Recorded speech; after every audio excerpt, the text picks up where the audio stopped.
Les Français ont voté. Et on arrive à cette sanction historique. La gauche parlementaire subit une très sévère défaite. Pierre Bérégovoy, de fait, démissionne. Tout d'un coup, vous vous retrouvez les bras ballants, sans rien d'autre à faire, sans téléphone qui sonne ni quoi que ce soit. Pierre Bérégovoy s'est donc donné la mort. Sans que l'on puisse deviner un seul instant de ce qui allait se passer. Il venait de passer un 1er mai apparemment normal. Ce n'est qu'après coup que nous avons réalisé qu'au fond, il avait appelé pour nous dire au revoir. Dire au revoir, dire au revoir. Bonjour, bienvenue dans cette deuxième saison de Mémoire d'un monde, le podcast sur l'histoire politique française de ces 30 dernières années, croisée avec celle du quotidien français de référence, le journal Le Monde. Pour transmettre cette mémoire, je suis avec Jean-Marie Colombani, ancien directeur du Vénérable Journal. Bonjour Jean-Marie. Bonjour Hélène. Jean-Marie, je vous propose de partir en 1994, année où vous devenez patron du Monde. À l'époque, le journal est en crise et il faut trouver un nouveau directeur. C'est un moment important, crucial pour le quotidien. La journaliste politique Anne Chosebourg est présidente de la Société des rédacteurs. Elle deviendra plus tard directrice déléguée. Elle se souvient. C'était pas la première crise du monde, ces années 90, et elle avait commencé la crise plutôt en 89. En fait, le lectorat du Monde, à travers toutes les études qui ont été faites, montre que c'est un électorat qui est au centre-gauche. Mais à l'extrême droite, le Monde est lu, à l'extrême gauche, le Monde est lu. Donc, c'était l'idée de Beuve-Méry d'avoir un journal crédible, sérieux, honnête, la référence dans la presse quotidienne française. Mais l'époque 89, 90, début des années là, c'est vrai qu'il y a d'autres moyens d'information, c'est vrai qu'il y a une contestation de ce qui peut être institutionnel, et je pense que le Monde en a souffert. En dehors du fait qu'il y avait une ligne peut-être, on va dire politique ou idéologique, qui à cette période-là était peut-être un peu floue, en tous les cas pas nettement affirmée. La hiérarchie des sujets, par exemple, les thèmes montés à la une du quotidien. Bon, on va dire qu'il y avait un manque de maîtrise de l'actualité. Jean-Marie, vous êtes d'accord avec ce constat ? Oui, simplement, le Monde est familier des crises aussi parce qu'il y avait un substrat de crise économique permanente qui revenait régulièrement et en même temps un problème de fond qui venait du fait que le journal avait beaucoup accompagné les premiers gouvernements d'union de la gauche et donc avait beaucoup perdu de crédit et de lecteurs dans cette période-là et ne savait plus trop, si j'ose dire, sur quel pied danser. Donc on est un peu dans ce contexte-là. Pour que les non-initiés comprennent bien, au Monde, pour désigner le directeur, il y a 3 entités principales. La Société des rédacteurs, dont vous venez de parler, la Société des lecteurs et les grandes entreprises. À l'époque, celui qui dirige le journal, le patron sortant, c'est un certain André Fontaine. Il arrive à la fin. Je vous propose d'écouter à nouveau Anne Chosebourg nous raconter comment se passe la course à la direction du Monde. Et là, il y a une élection. Alors tout ça est précédé de multiples réunions, de cafés plus ou moins clandestins, de papotages dans les couloirs, d'échanges avec un sandwich et autour d'un café. Et là, on arrive à un choix cornélien entre Daniel Vernet, Jean-Marie Colombani et Bernard Guetta. Alors, Daniel Vernet n'était pas quelqu'un, on va dire, de convivial, de chaleureux. C'était un personnage assez réservé, timide et froid.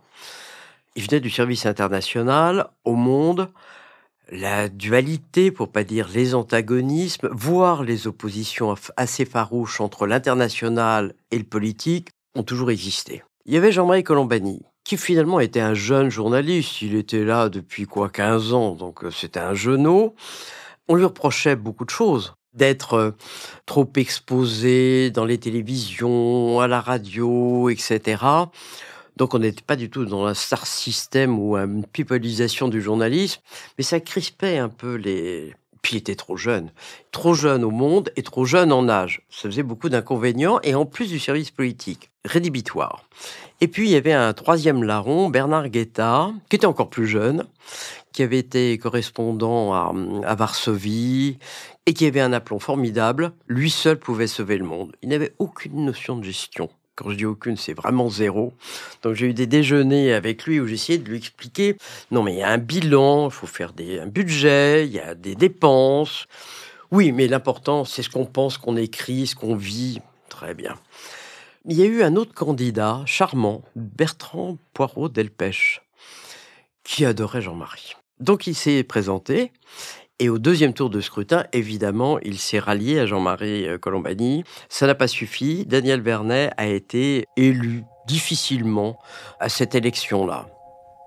Sauf que finalement, Daniel Vernet ne restera pas très longtemps à la tête du journal. Ce sera la même chose pour son successeur, Jacques Le Sourne. Et là, Jean-Marie Colombani, enfin, c'est votre tour, c'est vous qui vous imposez. Alors déjà, pourquoi est-ce que vous vous êtes présenté ? Est-ce que l'intention venait de vous ou est-ce qu'on vous l'a suggéré ? Les deux, parce que quand on est dans une situation de cette nature où on est poussé par les événements, par les circonstances et par les uns et les autres qui viennent vous voir et vous dire voilà, il faut y aller, parce que c'est vrai qu'il y avait cette contestation permanente, c'est ce fossé entre l'international d'un côté, le politique de l'autre, que l'ARN, au fond, le noyau dur du journal était quand même fondé sur la politique et la vision de la politique de la société française à travers un prisme politique. Donc tout ça avait rendu les débats assez vifs et assez difficiles. Et il se trouve qu'à quelques-uns, on avait réfléchi à ce qu'il faudrait faire pour remettre le journal d'aplomb. Donc, d'un commun accord, si vous voulez, poussé par mes amis, comme on dirait en politique, j'avais décidé de porter l'étendard des idées que nous avions sur la nécessité de, j'allais dire presque de refaire de fond en comble le journal, tout en faisant en sorte que le journal reste le même.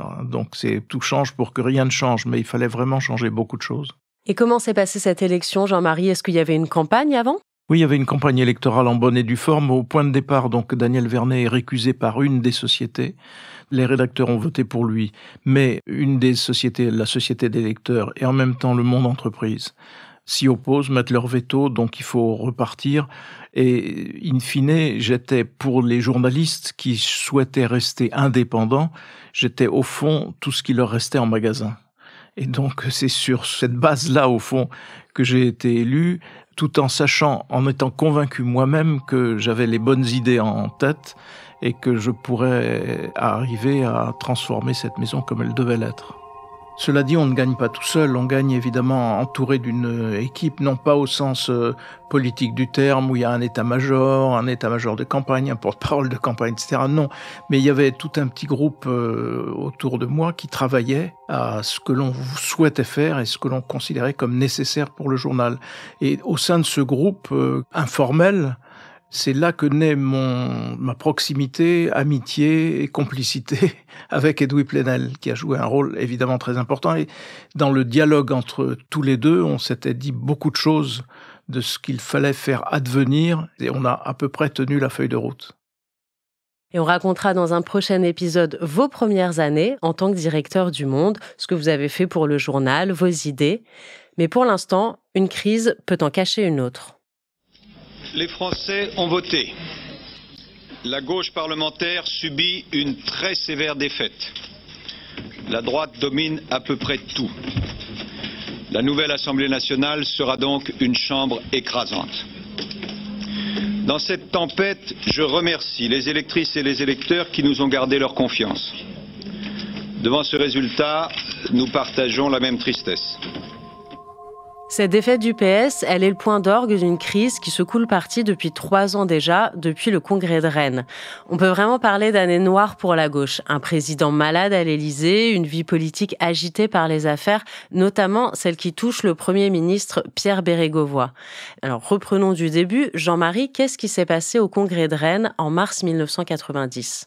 Il s'est passé que les uns et les autres socialistes commencent à penser à l'après Mitterrand, et il y a une furieuse bataille entre deux héritiers de François Mitterrand, qui sont d'un côté Laurent Fabius, qui a été dans une période antérieure le plus jeune Premier ministre donné à la France par François Mitterrand, et Lionel Jospin, qui est le chef du Parti socialiste, et l'un et l'autre sont sur des options différentes, et il y a un affrontement qui se traduit dans ce congrès par une sorte de désordre qui laisse penser au fond que François Mitterrand contrôle de moins en moins le Parti socialiste, alors même qu'il y a à Matignon un Premier ministre nommé Michel Rocard, que ce Premier ministre, en fait, est largement combattu par François Mitterrand, qui essaye de le déstabiliser, d'une part, et d'autre part, à l'intérieur de la famille mitterrandiste, sachant que dans l'esprit de François Mitterrand, Michel Rocard doit être écarté pour la succession de François Mitterrand. On a cette bataille Jospin-Fabius qui sera dévastatrice. Le parti de Jacques Chirac compte 247 députés, celui de Valéry Giscard d'Estaing 213. Avec les 24 députés divers droite, la nouvelle majorité compte désormais 484 sièges. L'ancienne majorité présidentielle est laminée, 70 députés, dont 54 socialistes. Quant au Parti communiste, il a juste de quoi constituer un groupe parlementaire avec 23 sièges. Comme en 86, le président de la République tiendra compte du vote des Français en désignant un Premier ministre issu de l'UPF. C'est la raison pour laquelle François Mitterrand a reçu de nombreuses personnalités aujourd'hui à l'Élysée, et notamment Pierre Bérégovoy, qui lui a présenté sa démission. Le mot est lâché, la gauche est laminée, Jean-Marie. Mais comment le PS en est-il arrivé à ce point-là ? Alors il s'est passé déjà que le couple Mitterrand-Rocard plaisait aux Français. Et on peut dire d'ailleurs avec le recul que Michel Rocard a plutôt bien gouverné. Alors c'est vrai qu'un certain nombre de gens garderont en mémoire la naissance de la CSG, qui était un des apports de Michel Rocard. Mais en dehors de cela, la France a été plutôt bien gouvernée, le chômage a reculé, la croissance était au rendez-vous, l'affaire de la Nouvelle-Calédonie avait été réglée de façon spectaculaire et très positive par Michel Rocard. Et on en a déjà parlé, mais Michel Rocard est remercié brutalement par François Mitterrand au bout de presque 3 ans de mandat, alors que Michel Rocard souhaitait continuer. Les Français souhaitaient que le couple exécutif continue. Donc apparaît Édith Cresson, puis ensuite, après Édith Cresson, Pierre Bérégovoy. Il y a là une rupture avec l'opinion, entre François Mitterrand et l'opinion. On ne comprend pas pourquoi ces nouveaux premiers ministres. Donc il y a déjà là un élément de faiblesse important. L'autre élément de faiblesse, c'est évidemment la multiplication des affaires et de tout ce qui va concerner le financement du Parti socialiste, qui vont jeter une lumière trouble, plus que trouble, sur le parti lui-même, dans un contexte où, encore une fois, les dirigeants, Jospin, Fabius, s'opposent, et donc il y a un climat qui est de plus en plus difficile et de plus en plus négatif en termes d'opinion, et on arrive à cette sanction forte des Français, même historique, puisque la gauche est placée à son niveau historiquement le plus bas par les électeurs de 1993. Vous parlez des affaires, la plus retentissante, c'est l'affaire d'Urba. De quoi s'agit-il ? Il s'agit de financement occulte du Parti socialiste à travers des opérations immobilières, d'installation de centres commerciaux ou autres, où il y avait une sorte, quand il y avait des travaux d'ampleur, une sorte de dîme qui était payée par les entrepreneurs au Parti socialiste. Et tout démarre d'une querelle interne au PS, notamment à Marseille, où Pierre Joxe, qui est à l'époque ministre de l'Intérieur, porte le fer contre les leaders locaux et donc sortent toute une série de malversations qui étaient jusque-là totalement occultées et qui arrivent sur le devant de la scène et donnent une lumière vraiment détestable des mœurs du Parti socialiste et va créer un problème énorme de financement des partis politiques auquel Michel Rocard va porter une première réponse avec une loi qui va réglementer tout cela, mais l'impact dans l'opinion est très profond. Et en même temps, d'autres affaires suivront qui viendront montrer que non, le problème n'est pas terminé. Et le contexte économique était quand même pas très favorable à la gauche. On était dans une récession en France, pas seulement en France, mais dans l'ensemble de l'Europe. Est-ce que ça a joué ? Ça joue toujours le climat économique et surtout en France, le lancinant problème, écrasant même problème du chômage de masse qui ne se dément pas avec les restructurations qui ont succédé aux restructurations, etc. Mais je continue à penser que le fond du divorce qu'il y a entre les socialistes et les Français, ça vient du mode de financement du Parti socialiste et de toutes les affaires qui ont éclaboussé et ruiné pour un temps non négligeable sa réputation. Nevers s'est éveillé ce matin sous une pluie incessante, un ciel de deuil à l'image d'une ville entière plongée dans la stupeur et l'émotion. Au bord du canal de la Loire, qu'il aimait tant, à quelques mètres du chemin de halage où il s'était fait photographier pour sa dernière campagne électorale, Pierre Bérégovoy s'est donc donné la mort. Il était 18h20, il venait de passer un 1er mai apparemment normal. Nous sommes environ 1 mois après les législatives. Pierre Bérégovoy avait depuis démissionné. Jean-Marie, la veille de son suicide, Pierre Bérégovoy vous a appelé. Oui, Pierre Bérégovoy a appelé à la maison, en fait, et il a eu ma femme au téléphone, et s'est engagé une conversation assez brève, en fait. Et ce n'est qu'après coup que j'ai réalisé que nous avons réalisé qu'au fond, il avait appelé pour nous dire au revoir. Parce que 48 heures plus tard, on apprend son suicide. Et donc, c'est un choc énorme, c'est un choc intense. Et c'est en même temps, pour moi, quelque chose qui va ressembler à un long remords. Qu'est-ce qu'il vous a dit au téléphone ? Que des banalités. Mais ce qui était frappant, c'était la tristesse de sa voix, la façon dont il apparaissait, en effet, au téléphone comme ça, immensément triste. J'ai regretté après de ne pas avoir compris sur le moment qu'il était au fin fond de la dépression et qu'il aurait fallu sans doute lui dire attendez, parce que je lui ai dit mais on va déjeuner dans quelques jours ensemble, on va se voir, ainsi de suite. On va se voir, oui, mais j'aurais dû dire je viens vous voir, ou dites-moi où vous êtes, je vous rejoins pour pouvoir parler avec lui. Et ça, je l'ai complètement raté parce que je ne pensais pas que son état dépressif irait jusque-là. Et donc, il souffrait de sa très grande solitude et il souffrait du fait de se sentir abandonné. Il y a en même temps le fait que quand vous êtes comme ça dans une période de suractivité, et Dieu sait si à Matignon, il y a suractivité, il y a une pression constante, et que tout d'un coup, vous vous retrouvez les bras ballants, sans rien d'autre à faire, sans téléphone qui sonne, ni quoi que ce soit, il y a forcément un moment de spleen, mais plus accentué peut-être encore. Et puis, il y avait les affaires qui le poursuivaient et la hantise qu'il avait d'être abandonné à la vindicte des juges qui lui reprochaient un prêt qu'il avait obtenu de Patrice Pelat. Patrice Pelat était un ami de François Mitterrand, homme d'affaires, qui avait rendu service à Pierre Bérégovoy entre amis, prêt que Pierre Bérégovoy avait remboursé, mais qui avait fait polémique et qui avait laissé penser à Pierre Bérégovoy qu'il subirait la vindicte des juges, qu'il peut-être irait en prison ou des choses de ce genre, et qu'il ne trouvait aucun secours à l'Élysée, car il avait plusieurs fois demandé à être reçu par le président de la République, et il ne l'avait pas été. Et donc ce sentiment d'abandon, cette hantise de l'affaire, de son prêt personnel, et en même temps le choc de l'inactivité tout d'un coup, ont fait ce mélange tragique qui l'ont conduit à se donner la mort. Jean-Marie, pourquoi est-ce que Pierre Bérégovoy vous a appelé vous en particulier ? Parce que j'avais de très bonnes relations avec lui. Historiquement, dans les différents épisodes de ma relation avec François Mitterrand, Mitterrand pouvait être à certains moments exaspéré, et donc à ce moment-là, il désignait un officier traitant. Et à différents moments, il avait désigné Pierre Bérégovoy comme devant être mon officier traitant en quelque sorte, et donc je m'adressais principalement à Pierre Bérégovoy pour être informé, et Pierre Bérégovoy m'appelait pour m'informer aussi. Donc c'était, j'allais dire, une pratique assez courante. Donc j'avais construit un lien plutôt de confiance avec Pierre Bérégovoy, ce qui n'avait pas empêché le journal de traiter comme le journal devait le faire de l'affaire Pelat, enfin de l'affaire de ce prêt. Tout en discutant avec lui, nous n'avions jamais coupé les ponts avec lui, ni moi-même, ni Edoui Plenel qui traitait aussi de ce sujet. Après, je crois qu'il a appelé d'autres personnes, et donc il faudrait peut-être en établir la liste.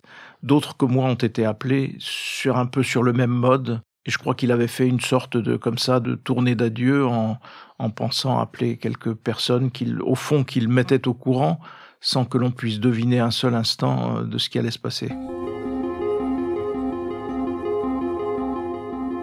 Cette disparition provoquera une réaction très vive de François Mitterrand. On se souvient de ces mots restés dans l'histoire lors de l'hommage au Premier ministre. Toutes les explications du monde ne justifieront pas qu'on ait pu livrer aux chiens l'honneur d'un homme et finalement sa vie au prix d'un double manquement de ses accusateurs aux lois fondamentales de notre République, celles qui protègent la dignité et la liberté de chacun d'entre nous. Est-ce que vous partagez l'indignation de François Mitterrand, Jean-Marie, et également livré aux chiens, dit-il? À qui s'adresse-t-il? Il s'adresse à nous, il s'adresse aux journalistes en général, mais surtout aux journalistes du Monde en particulier, et à nous-mêmes qui avions couvert en effet cette affaire du prêt personnel accordé à Pierre Bérégovoy par Patrice Pelat. Ce qu'ignorait François Mitterrand, c'est qu'en de toute façon, nous n'avions jamais perdu le contact avec Pierre Bérégovoy et qu'on discutait de ce qui pouvait advenir sur le plan juridique, de la véracité de ceci ou de cela, pour bien vérifier que ce qu'écrivait le journal était conforme à la vérité, n'était pas, voilà. Mais c'était interprété comme une chasse à l'homme. Le journal n'était pas seul, évidemment, tous les autres journaux en parlaient, mais ce qui était visé précisément par François Mitterrand, je pense, c'était vraiment Le Monde. Vous avez trouvé ça injuste ? Oui, c'était à côté de la plaque, parce que s'agissant de Pierre Bérégovoy, nous n'étions pas dans une chasse à l'homme du tout. Nous étions dans la relation obligée de ce qui faisait polémique dans la vie publique. Ça, c'est un cas de figure qui se reproduira souvent. Mais au point de départ, on nous avait aussi beaucoup reproché de traiter des affaires financières du Parti socialiste, de l'affaire Urbain, de toutes ces compromissions.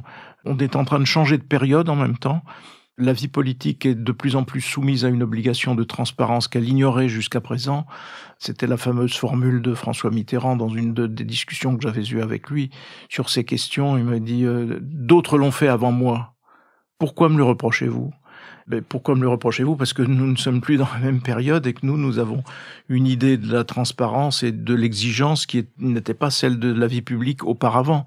La vie publique sous la 4e et même au début de la 5e, ça n'a pas du tout la même allure.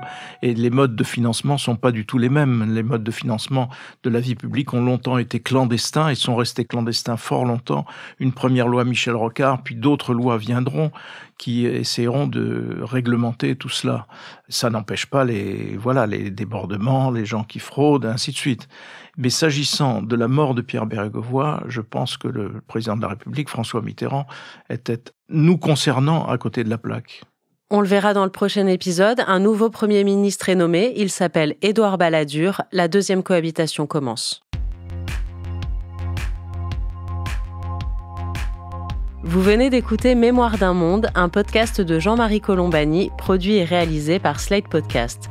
Direction éditoriale, Christophe Caron et Hélène Decommer. Présentation, Hélène Decommer. Production éditoriale, Christophe Caron, Hélène Decommer et Aurélie Rodriguez. Conseillère éditoriale, Florence Colombani. Prise de son, montage et réalisation, Aurélie Rodriguez. Musique, Victor Benamou.